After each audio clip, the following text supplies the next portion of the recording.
అనంత కరుణామయుడు అపార కృపాశీలుడైన అల్లాహ్ పేరుతో ప్రారంభిస్తున్నాను. సూరే అల్ మూమినూన్ 4వ రుకు 54వ వివరణ.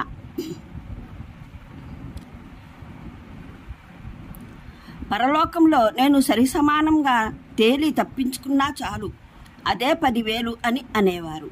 మహానీయ హసన్ బస్రీ ఎంత బాగన్నారు. విశ్వాసి దైవ విధేయత పాటిస్తాడు, కానీ అప్పటికీ భయపడుతూనే ఉంటాడు.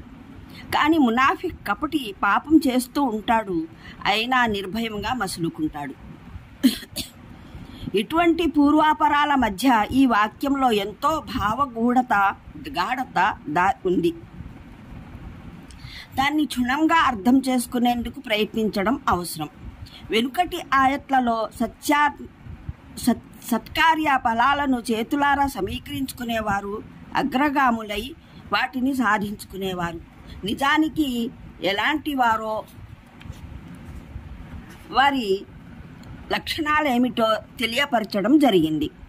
ఆ విషయం ముగిసిన వెంటనే మేము ఎవ్వరికీ వారి శక్తిని మించిన శ్రమను కలిగించమని సెలవివ్వడం జరిగింది.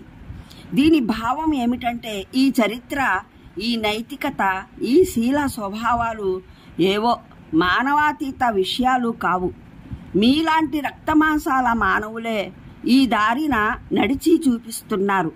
అందువల్ల మానవ శక్తికి మించినదేదో మీ నుండి వాంఛించబడుతోందని మీరు అనలేరు. మానవులకైతే మీరు అనుసరిస్తున్న దారిన నడిచే శక్తి కూడా ఉంది. అలాగే మీ జాతిలోని వారే అయినా కొందరు విశ్వాసులు నడుస్తున్న దారిన నడిచే సామర్థ్యము ఉంది. ఇక జరగవలసిన తీర్పు ఒక్కటే. ఈ రెండు సాధ్యమైన వైఖరుల్లో ఎవరు దేన్ని ఎన్నుకుంటారో అన్నది మాత్రమే. ఈ ఎన్నికలో తప్పు చేసి మీరు నేడు మీ శక్తి సామర్థ్యాలను, శ్రమలను, యత్నాలను చెడులు సమీకరించుకోవడానికి వినియోగించుకుంటున్నారు. మంచికి వంచితులై పోతున్నారు. రేపు మీ తెలివి తక్కువ తనానికి శాస్తిని అనుభవించకుండా మంచిని చేరే మార్గం మా శక్తికి మించింది అని మీరు చూపే భూటకపు కారణం మిమ్మల్ని కాపాడజాలదు. ఆనాడు ఈ సాకును చూపెడితే ఈ దారి మానవ శక్తికి మించినదైతే ఎలా మీలాంటి చాలామంది మానవులు దీన్ని అనుసరించడంలో ఎలా నెగ్గుకు వచ్చారు అని మిమ్మల్ని అడగటం జరుగుతుంది. గ్రంథం అంటే ఆచరణాపత్రం అని ఉద్దేశం. అది ప్రతి వ్యక్తికి వేరువేరుగా సంకలనమవుతోంది. అందులో అతని ఒక్కొక్క మాటను, ఒక్కొక్క కదలికను, కడకు ఆలోచనలు, సంకల్పాల ఒక్కొక్క స్థితిని కూడా నమోదు చేయడం జరుగుతోంది.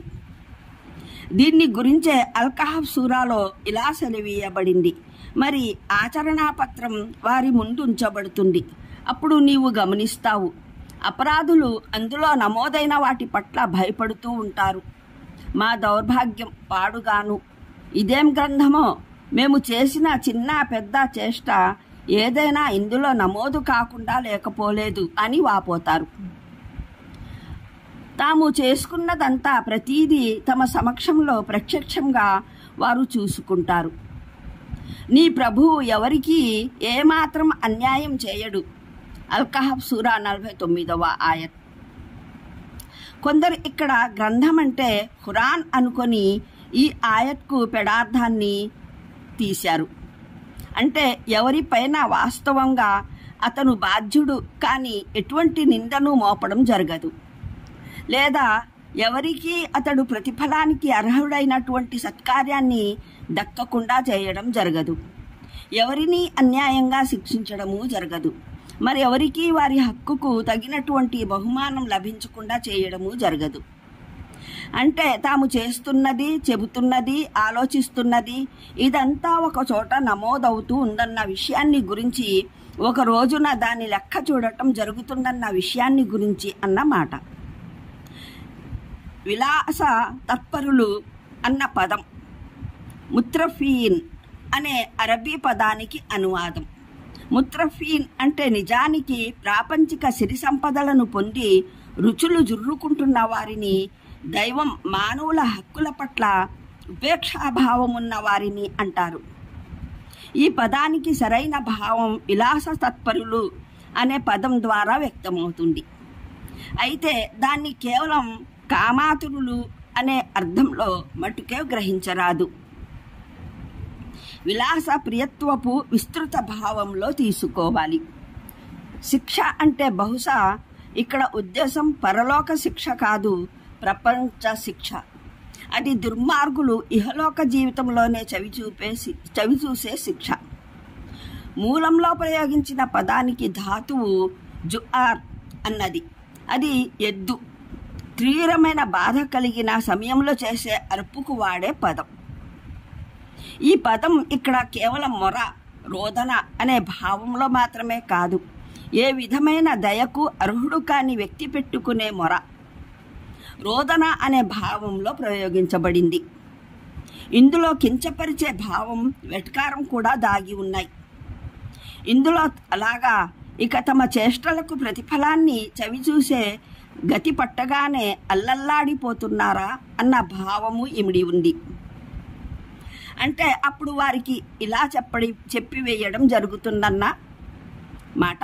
అంటే అతని మాట వినడం కూడా మీకు ఇష్టం లేకపోయేది, అతని స్వరం మీ చెవులకు సోకడం కూడా మీరు భరించేవారు కారు. మూలంలో సామెరిన్ అనే పదప్రయోగం జరిగింది. సమర అన్న దానికి అర్థం రాత్రి ముచ్చట్లు, వ్యర్థ ప్రేలాపనలు, కథలు, గాథలు చెప్పుకోవడం వల్లే జీవితంలో ఈ రాత్రి ప్రలాపనలు, ముచ్చట్లు సర్వసాధారణంగా రచ్చబండలపైన జరిగేవి. మక్కావాసుల సాంప్రదాయం కూడా అదే. అంటే వారి ఈ వైఖరికి కారణం ఏమిటి? వారు ఈ వచనాలను అసలు అర్థమే చేసుకోలేకపోవడమా? కారణం ఇది కాదన్నది స్పష్టం. ఖురాన్ ఏదో అర్థం కాని మడికట్టు కాదు, అర్థం కాని భాషలో లేదు. అందులోని విషయమైన, చర్చనీయాంశమైన, మానవ బుద్ధికి అందనివేమీ కావు.